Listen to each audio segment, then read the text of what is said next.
Hello everyone, start करते हैं आज के वीडियो को। और आज के वीडियो में हम बात करने वाले हैं भारतीय जनता पार्टी और उसके बिहार चुनाव की जीत के बारे में। आप ये सोच रहे होंगे कि बिहार की जीत के बारे में तो हम पहले से चर्चा कर चुके हैं, लेकिन अभी हाल ही में उस जीत के बाद लगाए गए जो एनडीए पर आरोप हैं या जो क्वेश्चन मार्क खड़े किए गए विपक्षी पार्टियों के द्वारा, हम उसकी बात करने वाले हैं।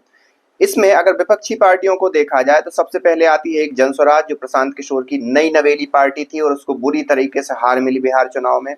दूसरी पार्टी या दूसरा जो विपक्ष आता है वो आता है महागठबंधन।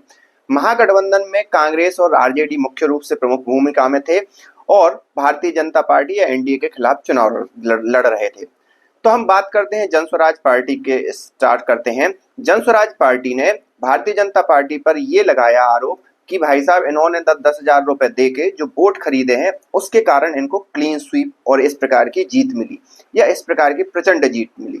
साथ ही साथ उनका ये भी कहना है कि 14,000 करोड़ जो वर्ल्ड बैंक से लोन लिया गया था, उन 14,000 करोड़ को बिहार पॉलिटिक्स में या बिहार के चुनाव में डाइवर्ट किया गया और उसको भी यूज करके भारतीय जनता पार्टी ने चुनाव जीता।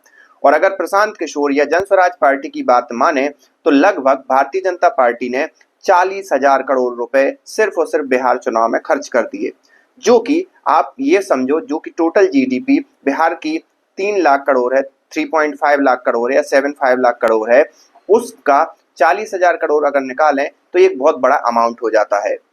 ये तो बात थी जनस्वराज पार्टी की। दूसरी बात, जो कि किसी भी प्रकार से बेसलेस, कोई सबूत इस प्रकार से वो पेश नहीं कर पाए, सिर्फ और सिर्फ बातें की गई। लेकिन हो सकता है इसमें सही हो गलत हो, ये हमें भी नहीं पता। लेकिन दूसरा जो आरोप लगता है वो कांग्रेस पार्टी के द्वारा लगाया जाता है और ये एक बहुत ही फैमिलियर टाइप का आरोप है जो कि हमेशा कांग्रेस पार्टी लगाती है कि कभी भी जब कांग्रेस पार्टी किसी चुनाव में जाती है उसका हारना तय माना जाता है, और जब वो चुनाव हार जाती है तो ये भी तय माना जाता है कि ये वोटिंग मशीन को या जो भी मशीन है जो रहती है उसको आप दोष देंगे। साथ ही साथ ये उस चीज की एक प्रकार से पुरजोर समर्थन करते हैं कि बैलेट पेपर से वोट होनी चाहिए, क्योंकि भारतीय जनता पार्टी इन मशीनों में कुछ हैक कर लेती है या चुनाव आयोग भारतीय जनता पार्टी के खेमे में खेलता है।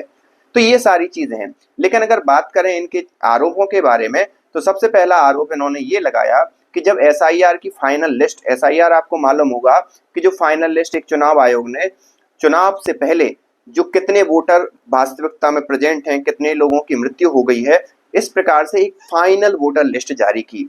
उस फाइनल वोटर लिस्ट का अगर हम बात, वो टोटल जो आंकड़ा था वो था 7.42 करोड़। लेकिन जब चुनाव आयोग ने ये डेटा जारी किया कि टोटल कितने लोगों ने वोट किया तो वो आया 7.45 करोड़, मतलब लगभग 3 लाख वोटरों का डिफरेंस।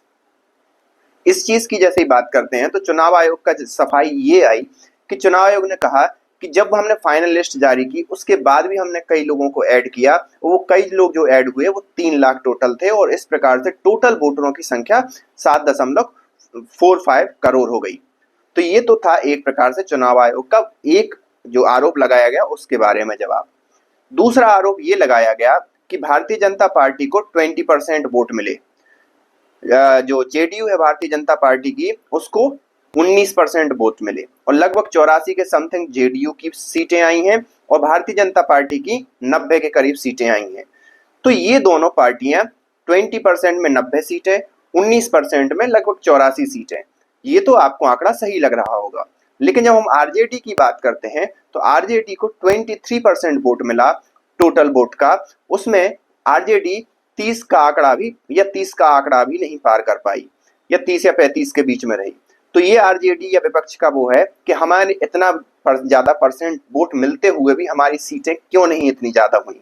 तो ये इसका एक अनुमान या एक प्रकार से हम और डिटेल एनालिसिस करें तो हमें ये समझ में आता है कि Bharatiya Janata party total 101 seats पर लड़ी थी, जबकि अगर हम बात करें आरजेडी की तो आरजेडी 142 सीट पर लड़ी थी। मतलब आरजेडी का जो रीजन था वो बढ़ गया था और यही कारण था कि आरजेडी का वोट परसेंट तो बढ़ गया लेकिन वो परसेंटेज उनकी सीटों में कन्वर्ट नहीं हो पाया। आगे क्या होता है, क्या विपक्ष इसको लेता है, ये तो आगे आने वाली बात है।